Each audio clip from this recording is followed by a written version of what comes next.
ಡಿಕೆಶಿ ಸಚಿವ ಸಂಪುಟದಲ್ಲಿ ಮತ್ತೆ ಮೇಜರ್ ಸರ್ಜರಿ. ಸಂಜೆ ಸಚಿವ ಸ್ಥಾನಕ್ಕೆ ಬಿ ನಾಗೇಂದ್ರ ರಾಜೀನಾಮೆ ಸಾಧ್ಯತೆ ಇರುವಂತದ್ದು. ಬಿ ನಾಗೇಂದ್ರ ರಾಜೀನಾಮೆಗೆ ಪಟ್ಟು ಹಿಡಿದಿರುವ ವಿಪಕ್ಷಗಳು. ಈ ಹಿನ್ನೆಲೆ ನಾಗೇಂದ್ರ ಇಂದು ಸಂಜೆ ರಾಜೀನಾಮೆ ನೀಡುವ ಸಾಧ್ಯತೆ ಇದೆ.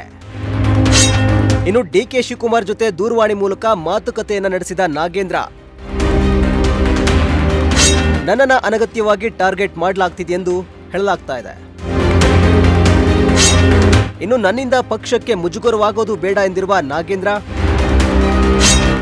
ಇನ್ನು ಈ ಬಗ್ಗೆ ಹೈಕಮಾಂಡ್ ಜೊತೆ ಮಾತನಾಡ್ತೇನೆಂದಿರುವ ಡಿಕೆ ಶಿವಕುಮಾರ್. ಇನ್ನು ವಾಲ್ಮೀಕಿ ನಿಗಮ ಹಗರಣದ ವಿಚಾರ ಇಟ್ಕೊಂಡು ಸಚಿವ ಬಿ ನಾಗೇಂದ್ರ ವಿರುದ್ಧ ಬಿಜೆಪಿ ಹಾಗೂ ಜೆಡಿಎಸ್ ನಿರಂತರವಾಗಿ ಹೋರಾಟ ನಡೆಸ್ತಾ ಇದೆ. ವಿಧಾನಸಭೆಯಲ್ಲೂ ಕೂಡ ವಿಪಕ್ಷಗಳು ಪ್ರತಿಭಟನೆ ನಡೆಸಿ ನಾಗೇಂದ್ರ ಅವರನ್ನ ಸಚಿವ ಸಂಪುಟದಿಂದ ಕೈ ಬಿಡುವಂತೆ ಸರ್ಕಾರದ ಮೇಲೆ ಒತ್ತಡ ಹೇರಿದ್ವು. ಹಿಂದೆ ನಾಗೇಂದ್ರ ರಾಜೀನಾಮೆ ಕೊಡುವ ಸಾಧ್ಯತೆ ಇದೆ ಅನ್ನೋದು ಮೂಲಗಳಿಂದ ತಿಳಿದು ಬರ್ತಾ ಇದ್ದು, ಹೈಕಮಾಂಡ್ ನಿರ್ಧಾರ ಏನಾಗುತ್ತೆ ಅನ್ನೋದು ಸದ್ಯಕ್ಕೆ ತಿಳಿಯಬೇಕಿದೆ.